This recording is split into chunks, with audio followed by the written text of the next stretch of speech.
मित्रांनो, 16 ऑगस्टपासून भारत आणि श्रीलंका या दोन्ही टीमाच्या मध्ये 2 कसोटी सामन्याची मालिका सुरू होणार आहे.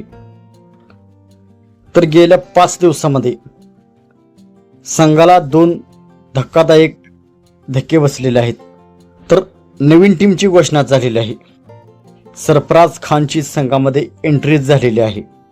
तर सरफराज खान कोणाच्या जागी आलेला आहे आणि संघाला 2 मोठे धक्के कोणते बसलेले आहेत, नवीन कसोटी टीम कशी असणार आहे, हे संपूर्ण आपण या व्हिडिओमध्ये जाणून घेणार आहोत.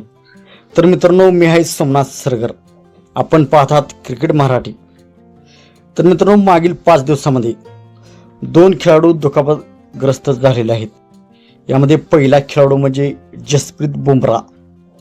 जसप्रीत बुमराह भारताचा कणा आहे, तोच या सिरीजमधून बाहेर झालेला आहे.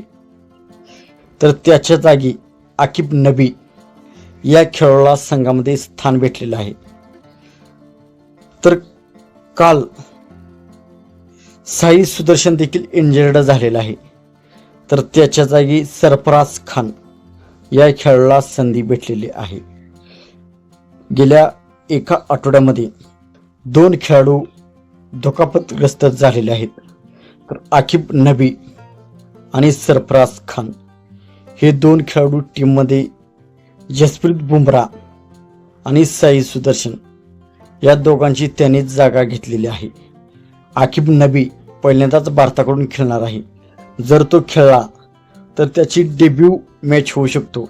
तर 5 महिन्यानंतर सरफराज खानला टीममध्ये संधी भेटलेली आहे. या संधीचं सोनं सरफराज करतो का, हे पाहणे आता उत्सुकतेचे ठरणार आहे. तर 16 ऑगस्टपासून कसोटी मालिकेला सुरुवात होणार आहे.